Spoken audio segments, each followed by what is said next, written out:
যেমনটি আমরা লাস্ট এপিসোডে দেখছিলাম, জিনসি জিয়ানকে বলেছিল তাদের পিছনে সবচেয়ে পাওয়ারফুল হওয়ার কারণ হলো দাউডি ব্লাড লাইন।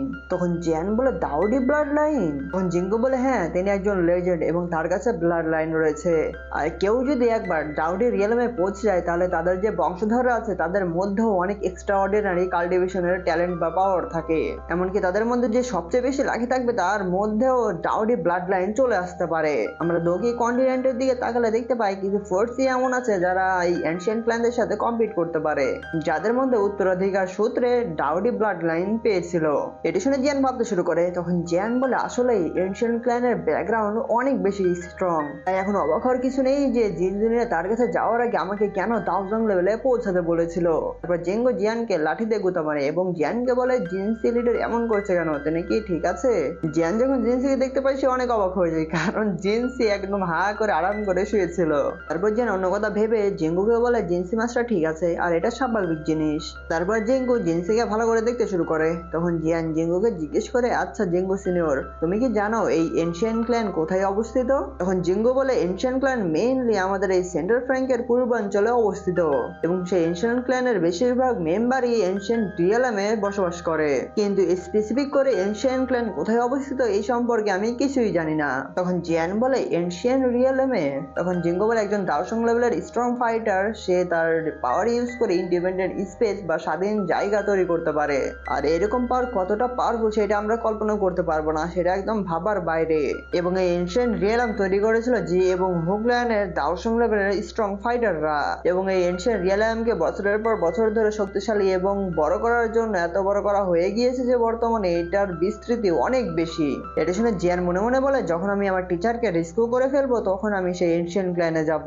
তারপর জিঙ্গো নিচে নেমে আসে এবং জিয়ানকে বলে আমি যতটুকু জেনেছি সবকিছু তোমাকে বললাম। তখন জিয়ান জিঙ্গুকে বলে থ্যাংক ইউ সিনিয়র জিঙ্গু। অন্যদিকে আমরা জিনসিকে দেখতে পাই যেখানে জিয়ান তাকে ঠিক করার চেষ্টা করছিল এবং এই প্রসেসটা শেষ হয়ে গিয়েছিল। তখন জিয়ান জিনসিকে বলে সিনিয়র জিনসি, আপনার বডির মধ্যে যে ফায়ার পয়জনটা ছিল সেটি একদম পুরোপুরি রিমুভ হয়ে গিয়েছে, তো এখন শুধু আপনি রেস্ট এবং নিজের যত্ন নিন। তারপর জিনসি সেই জায়গা থেকে নিচে নেমে আসে এবং জিয়ানকে বলে থ্যাংক ইউ লিটল ব্রাদার জিয়ান। তখন জিয়ানও গ্রিট করে এবং বলে আপনাদের দুইজন সিনিয়রকেই ওয়েলকাম। তখন জিনসি বলে সব প্রবলেম তো সলভ হয়ে গিয়েছে, এখন আমার লিটল ব্রাদার জিয়ানের প্ল্যান কি, এরপরে কি করবে? তখন জিয়ান বলে পরবর্তীতে আমি সেফাং কনফারেন্স বা ফোর প্যাভিলিয়ন কনফারেন্সে যাচ্ছি। তখন জিনসি বলে এই সেফাং কনফারেন্স বা ফোর প্যাভিলিয়ন কনফারেন্স হোস্ট করছে কিন্তু ফ্যাংলাই প্যাভিলিয়ন, তাই ব্রাদার জিয়ান তোমাকে সেখানে সবসময় অনেক সতর্ক থাকতে হবে। তখন জিঙ্গো বলে মিস ফ্যাং বা ফ্যাং কুইঙ্গার এই ব্লাড পুলের মধ্যে দিয়ে কিন্তু দাউজং লেভেলে ব্রেক করে ফেলেছে, এই সেভেন কনফারেন্সের মধ্যে বা ফোর প্যাভিলিয়ন কনফারেন্সের মধ্যে যে কম্পিটিশনটা হবে সেই কম্পিটিশনে উইন হওয়ার চান্স সবচেয়ে বেশি এই মিস ফ্যাং বা ফ্যাং কুইঙ্গারের। তখন জিয়ান বলে সিনিয়র আপনারা টেনশন করবেন না, আমার লিমিট কতটুকু বা আমার পাওয়ার কতটুকু আমি ভালো করে জানি। তারপর সিন চেঞ্জ হয়ে যায় এবং আমরা জিয়ানকে দেখতে পাই জিয়ান দৌড়াচ্ছিল, আর এই দৌড়ানোর স্পিডটা অনেক বেশি ছিল কারণ জিয়ান দাউজং লেভেলে ব্রেক থ্রু করেছে। তারপর জিয়ান বলে এই দাউজং লেভেলের যে স্পিডটা আছে সেটা সত্যি অনেক বেশি এক্সট্রা অর্ডিনারি, আমি সহজে এই আকাশ এবং এই মাউন্টেন অতিক্রম করে আসতে পারলাম উইদাউট আমার বোন উইং ইউজ করে। তারপর জিয়ান একটি স্ক্রল বের করে ফেলে আর সেখানে এই জায়গাটির ম্যাপ ছিল এবং সেই ম্যাপটি জিয়ান ভালোভাবে দেখতে শুরু করে। তখন জিয়ান বলে ফ্যাংলাই প্যাভিলিয়ন বা ওয়াইন্ড লাইটিং প্যাভিলিয়ন। তারপর জিয়ান স্ক্রলটি রেখে দেয় এবং বলে এখনো অনেক দূর পার করতে হবে এবং আমাকে আরো স্পিড বাড়াতে হবে কারণ আমি কখনোই সেফাং কনফারেন্স বা four pavilion grand meeting miss করতে পারবো না। তারপর সিন চেঞ্জ হয়ে যায় এবং আমরা ফ্যাংলাই প্যাভিলিয়ন বা ওয়াইন্ড লাইটিং প্যাভিলিয়নকে দেখতে পাই, যেখানে চারপাশ বিজলি চমকাচ্ছিল এবং নামের সাথে জায়গাটির পুরোপুরি মিল রয়েছে। তারপর জিয়ান তখন অনেক স্পিডে সেখানে চলে আসে এবং চারদিক ভালো করে দেখতে শুরু করে এবং জিয়ান সেগুলো দেখে অনেক অবাক হয়ে যায়। এখন জিয়ান বলে এখানে অনেক বেশি বাতাস এবং ঠান্ডার এনার্জি অনুভব করতে পারছি, তাই সেফাং কনফারেন্স বা ফোর প্যাভিলিয়ন কনফারেন্স অনেক মানুষকে এখানে আকৃষ্ট করেছে আসতে। তারপর জিয়ান অনেক স্পিডে আসতে শুরু করে এবং সাথে সাথে সিন চেঞ্জ হয়ে যায়। তারপর আমরা একটা সিনকে দেখতে পাই যেখানে জিয়ান তার গায়ের কাপড় জড়িয়ে ফেলেছিল, মানে লুকিয়ে নিয়েছিল নিজেকে। সেখানে সাধারণ ফাইটাররা বলছিল এখানে অনেক দিন থেকে আসা হয় না এবং অনেক দিন থেকে অনেকজনের সাথে দেখা হয় না। তখন অন্যজন বলে হ্যাঁ তুমি ঠিক বলেছো, আরে এখানে তো তুমিও এসেছো দেখছি। সেখানে অনেক ফাইটার এসেছিল এবং সেই ফাইটারদের মাঝে জিয়ান ছিল। তখন জিয়ান সেই মানুষদেরকে দেখে বলে এখানকার ফাইটার গুলো অনেক স্ট্রং দেখছি। তারপর জিয়ান সামনের দিকে তাকাই এবং দুইজন ইল্লারকে দেখতে পাই এবং এই দুইজন ইল্লার কে ছিল সেটা আপনারা চিনেই ফেলেছেন। তখন জিয়ান বলে আমি কখনো আশাও করিনি যে আমি এই দুইজন ইল্লার সামনে পড়ে যাব যারা ফ্যাং কুইঙ্গার বা মিস ফ্যাং এর আশেপাশে ছিল। যদি তারা আমাকে চিনে ফেলে একবার তাহলে আমি একটু সংকট বোধ করছি যে আমি হয়তো মাস্টার ফ্যাং এর সাথে আর কখনোই দেখা করতে পারবো না। তারপর আমরা অন্যদিকে দেখতে পাই একজন ফাইটার একজন ইলের সামনে ফাইট করছিল। তখন আরেকজন ফাইটার বলছিল এই ফাইটের মধ্যে কেউ যদি এই ইলের 5টা মুভ সহ্য করতে পারে তাহলে সে অবশ্যই কম্পিটিশনের মধ্যে পার্টিসিপেট করতে পারবে। অন্যদিকে সেই ফাইটার ফাইট করতে করতে ইলারের একটু সামান্য পাওয়ারে একদম ছিটকে বাইরে চলে আসে। তখন সাধারণ ফাইটাররা বলছিল দুঃখের বিষয় যে এই ফাইটারের পাওয়ার সামান্য ছিল তাই সে হেরে গিয়েছে, এটা আর কিছু করার নেই। অন্যদিকে সেই মেয়ে ইলার বলছিল এই ফাইটার হেরে গিয়েছে। তখন একজন ইলার সামনে আসে এবং সেই ইলার বলে কেউ যদি আমার 5টা মুভ সহ্য করতে পারে তাহলে সে এই কম্পিটিশনে অংশগ্রহণ করতে পারবে, আর কেউ যদি এই কম্পিটিশন দেখতে আসে তাহলে অবশ্যই এই বাম দিকের পাথরের পথ দিয়ে উপরে উঠে যান। তারপর জিয়ান সেদিকে তাকায় এবং জিয়ান বলে আমার এখানে আসার মেইন পারপাসটা হলো মাস্টার ফ্যাং এর সাথে দেখা করা, তাই এখানে কোনো আমার পাওয়ার দেখানো যাবে না এবং আমার আইডেন্টিটি লুকিয়ে রাখাই সবচেয়ে ভালো হবে। তারপর জিয়ান সেদিকে যেতে শুরু করে এবং ইলার বলে এরপরে যে ফাইট করবে সেই স্টেজে চলে আসো। তারপর সেই ইলার জিয়ানের দিকে তাকায় এবং বলে এই ফ্রেন্ড, আমি তো এখান থেকে দেখতে পাচ্ছি তুমি এই কম্পিটিশনের জন্য পুরোপুরি কোয়ালিফাই করছো, তাহলে তুমি কেন এখানে আসছো না এবং এখানে এসে ফাইট করার ট্রাই করছো না? তখন জিয়ান বলে কোনো দরকার নেই, আমি এখানে এসেছি একজনকে খোঁজার জন্য, তাই আমার এই কম্পিটিশন নিয়ে কোনো ইন্টারেস্ট নেই। তারপর জিয়ান সেখান থেকে যেতে শুরু করে। তখন সাধারণ ফাইটাররা বলছিল এই ছেলেকে দেখতে অনেকটা সাধারণ লাগছে কিন্তু ভিতরে ভিতরে তো অনেকটাই এক্সপার্ট মনে হচ্ছে। তখন আরেকজন সাধারণ ফাইটার বলে এই ছেলে তো দেখছে অনেক বেশি অহংকারী।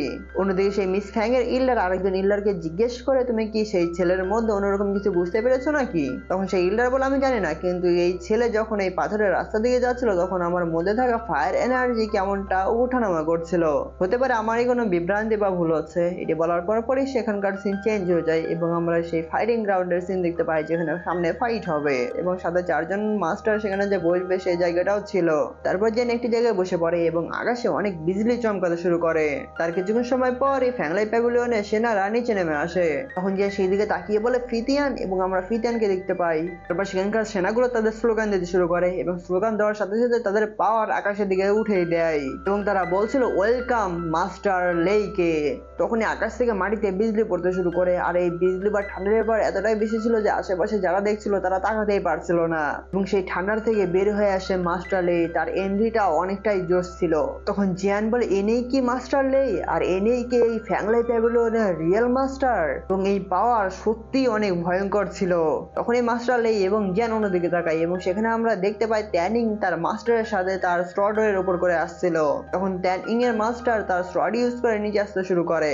তখন মাস্টার লে হেসে হেসে বলে মাস্টার জিয়ান আপনি তো দেখছি এবার অনেক আগেই চলে এসেছেন। তখন মাস্টার জিয়ান কিছুই বলে না এবং সামনে চলে যায়। তারপর তার স্ট্রড গুলো তার পিঠে রাখা একটা জিনিসের মধ্যে লুকিয়ে ফেলে।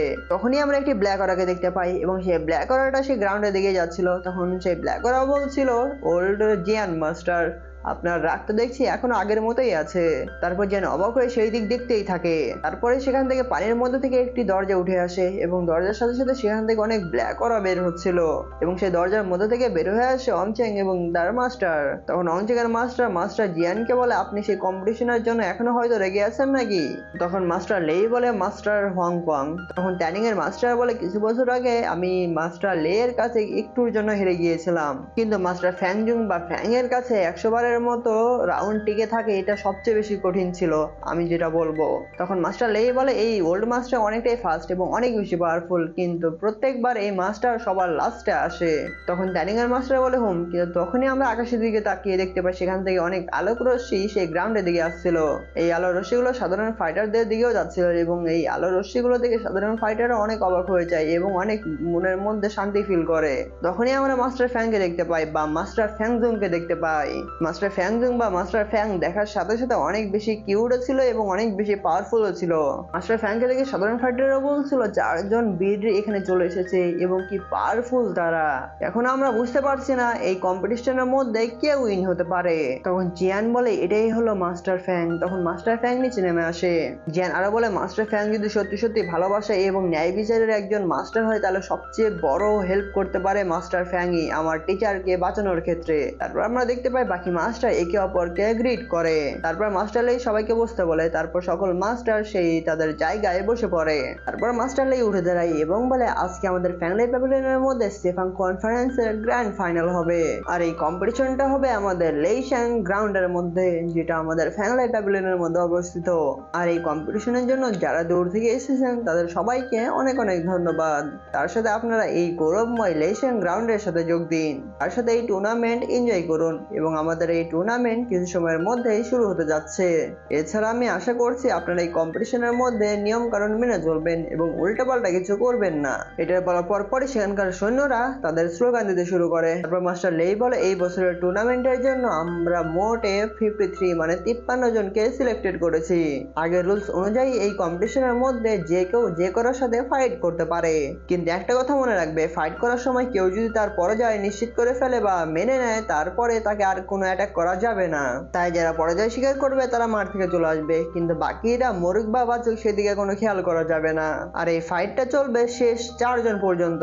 তাই এখন সকল ফাইটার অ্যারিনা বা ফাইটিং গ্রাউন্ডের মধ্যে চলে আসো।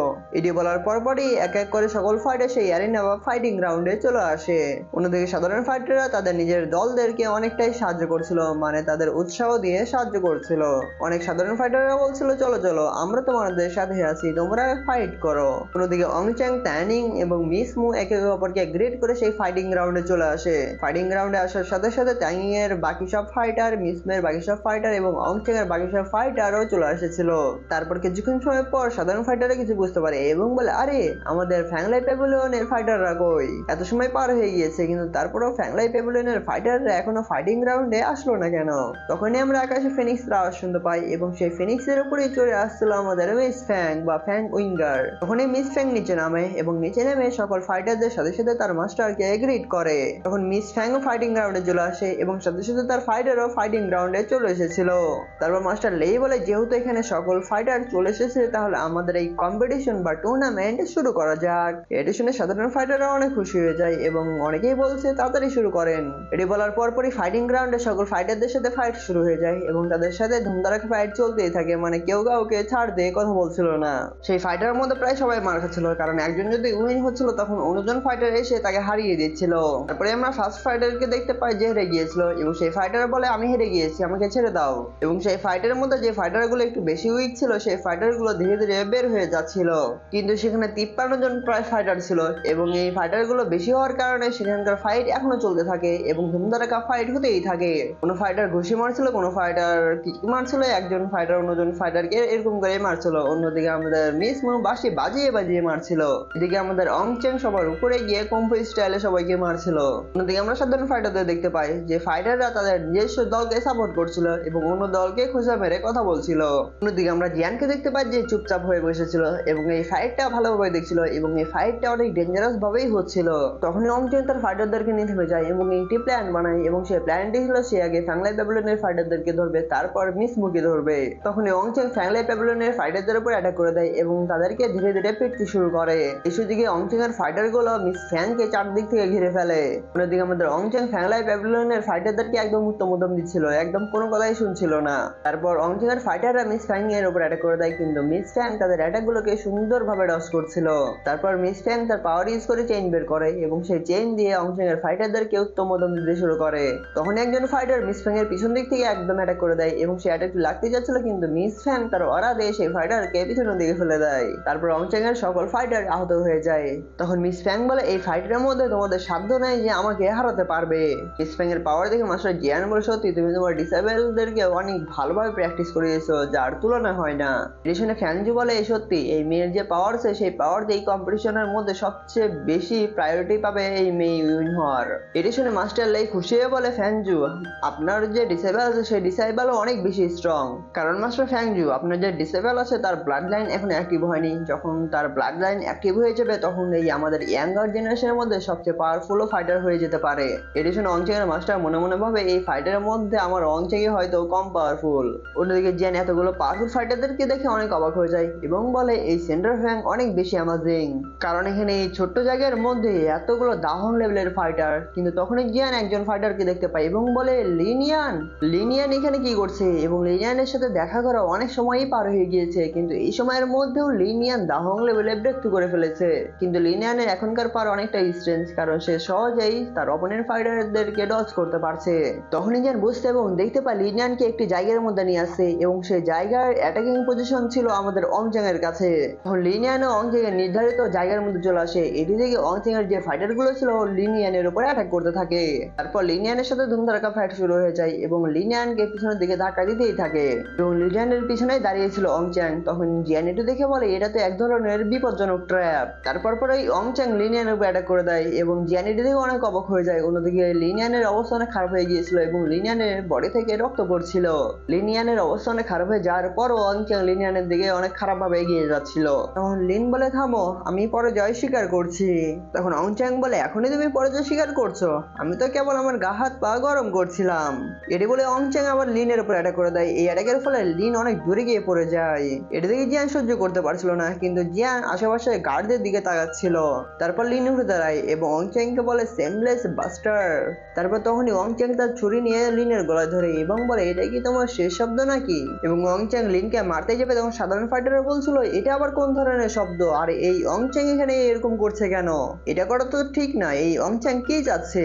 তখন অংচ্যাং মনে মনে বলে তুমি আজকেই এখানে মারা যাবে। তখন অংচ্যাং ছুরি মারতে যাবে, কিন্তু তখনই সেখান থেকে ওই লিন গায়েব হয়ে যায় এবং জিয়ান পিছন দিকে লিনকে নিয়ে আসে। তখন জিয়ান লিনকে বলে তুমি এখানে আবার কি করছো? তখন লিন বলে জি বলতেই যাবে, কিন্তু জিয়ান তাকে আটকে দেয় এবং জিয়ান লিনকে বলে একটাও শব্দ করিও না। তখন লিন জিয়ানকে আস্তে আস্তে বলে তুমি এখানে এই সেন্টার ফ্যাংকে এসেছো। তখন ফ্যাংলি প্যাভিলিয়নের সেনারা বলে তুমি কে, এবং জিয়ানের কাছে চলে আসে। তখন সেনারা জিয়ানকে বলে তুমি এই কম্পিটিশনের মধ্যে হস্তক্ষেপ করলে কেন? তখন জিয়ান বলে এই ফাইটার এই কম্পিটিশনের যে রুলসটা আছে সেই রুলসটা ভঙ্গ করেছে, কারণ এই ফাইটার পরাজয় স্বীকার করার পরও এই অংচ্যাং একে মেরে ফেলতে যাচ্ছিল। এই অংচ্যাং নামের ফাইটার এরকম করতে যাচ্ছিল, কিন্তু তারপরেও আপনারা আমাকে প্রশ্ন করছেন। তখন অংচ্যাং বলে এই ফাইটার একজন পরাজিত আবর্জনা এবং এই ফাইটার এখানে লাগের জোরে এসেছে, তাই তাকে যদি আমি মেরেও ফেলি এখানে বড় কিছু তো হবে না। তখন জিয়ান বলে হংকং প্যাভিলিয়নের ফাইটারদের কোয়ালিটি কেমন তা বুঝে গিয়েছি এবং এই কম্পিটিশনে হংকং প্যাভিলিয়নের ফাইটারদের মধ্যে শুধু আপনি বেঁচে আছেন, কারণ তুমি শুধু লুকিয়ে লুকিয়ে অ্যাটাক করো এবং লুকিয়ে লুকিয়ে সবার উপর অভিযান চালাও। তখন অংচ্যাং বলে কি অহংকারী ছেলে, এবং এখানে অহংকার করার কি আছে? তখন একজন ফাইটার বলে এই ছেলে আসলে জানে না কিভাবে বাঁচতে হয় এবং কিভাবে মরতে হয়। তাছাড়া এই ছেলে হংকং প্যাভিলিয়নের সাথে পাঙ্গা নেওয়ার সাহস কিভাবে করে? তখন মিসমো জিয়ানের দিকে তাকাই এবং জিয়ানকে তেমন চিনতেও পারে না। অন্যদিকে অংচ্যাং এর মাস্টার বলে তুমি আবার কার ডিসাইবল, আর তোমার সাহস কিভাবে হয় যে হংকং প্যাভিলিয়ন সম্পর্কে কমেন্ট করার? অংচ্যাং এর মাস্টার জিয়ানের দিকে তাকিয়ে মনে মনে বলে এই ছেলে কি? এই ছেলের যে পাওয়ার সেই পাওয়ারটা তো আমি দেখতে পাচ্ছি না। এই ছেলেকে দেখে মনে হচ্ছে অনেকটা স্ট্রেঞ্জ এবং এই ছেলের মধ্যে কিছু তো একটা বিশেষ রয়েছে। তখন জিয়ান বলে আমার এই ফ্রেন্ড এই ফাইটারের মধ্যে পরাজয় স্বীকার করে নিয়েছিল, কিন্তু তারপরেও এই ফাইটার বা অংচ্যাং আমার ফ্রেন্ডকে মেরে ফেলতে চাচ্ছিল। এই ফাইটার এখানকার রুলস আগে ভেঙে ফেলেছে এবং যে পরাজয় স্বীকার করে নিয়েছে তার উপরই আবার অ্যাটাক করতে গিয়েছে। তখন অংচ্যাং এর মাস্টার লেইকে বলে মাস্টার লেই আপনি যত তাড়াতাড়ি পারেন এই ছোট ঝামেলা থেকে মুক্তি করেন, কারণ এই কম্পিটিশন বেশি দেরি করা যাবে না। তখন মাস্টার লেই বাকি দুইজনকে বলে আপনারা দুইজন কি ভাবছেন, এই বিষয় নিয়ে কি করা যেতে পারে? তখন অংচ্যাং এর মাস্টার বলে এখানে ভাবার কি আছে, রুলস অনুযায়ী 50টা ঠান্ডার অ্যাটাক এই ছেলেকে দেওয়া উচিত এবং এই ছেলেকে সাথে ঠান্ডার মাউন্টেন থেকে পুরোপুরি বহিষ্কার করা উচিত। তখন মাস্টার ফ্যাং বলে এই ছেলে ভুল কিছুই করেনি এবং এই ছেলে যা করেছে পানিশমেন্টের সাথে এই ছেলের কোনোভাবেই যায় না। আপনি কি মাস্টার লেইকে একটা অনৈতিক কাজ করতে বাধ্য করছেন? তখন মাস্টার জিয়ান বলে মাস্টার ফ্যাং তো ঠিকই বলছেন, সবার জন্য আমরা একটা স্টেপ ব্যাক করতে পারি এবং এই পার্সনকে তার ফ্রেন্ডকে নিয়ে যাওয়ার জন্য বলতে পারি, তারপর আমরা এই কম্পিটিশন অনেক ভালোভাবে কন্টিনিউ করতে পারবো। এখন আপনি কি বলছেন? তারপর অংচ্যাং এর মাস্টার জিয়ানকে বলে যেহেতু হংকং প্যাভিলিয়নের অ্যাকশন নিয়ে তোমার মতামত রয়েছে, যার জন্য আমি তোমাকে একটা সুযোগ দিচ্ছি, আর সেটা হলো তুমি আমার ডিসাইবল অংচ্যাং এর সাথে ফাইট করো। তুমি যদি এই ফাইটের মধ্যে জিতে যাও তাহলে তুমি তোমার ফ্রেন্ডকে নিয়ে যেতে পারবে এবং এখান থেকে চলে যেতে পারো। জিয়ান মনে মনে বলে একদম দাউজং লেভেলের পাওয়ারফুল ফাইটারের মধ্যে যেরকম মনোভাব বা পার্সোনালিটি থাকা উচিত এই ওল্ড মাস্টারের মধ্যে তেমনটা নেই। উনি অংচ্যাং কম পাওয়ারফুল না, অনেক বেশি পাওয়ারফুল। তখন অংচ্যাং জিয়ানকে বলে যদি ফাইটার চ্যালেঞ্জ অ্যাকসেপ্ট করার সাহস না থাকে তাহলে আমার মাস্টারের কাছে ক্ষমা চাও 3 বার, আর তা না হলে তুমি এখান থেকে আর যেতে পারবে না। তখন লিন জিয়ানকে বলে এর ফাঁদে পড়িও না। তারপর জিয়ান ভাবতে শুরু করে এবং ভাবার পর লিনকে বলে তুমি টেনশন করিও না, যে ফাইটার ইন্ডিয়ান কলেজ থেকে এসেছে সে ফাইটার কখনো ভয় পাবে না এবং দমেও যাবে না। তখন জিয়ান বলে লড়াই করতে চান? আমি লড়াই করতে রাজি, তাহলে শুরু করা যাক। আর এটি বলার পরপরই এখানে এপিসোডটি শেষ হয়ে যায়।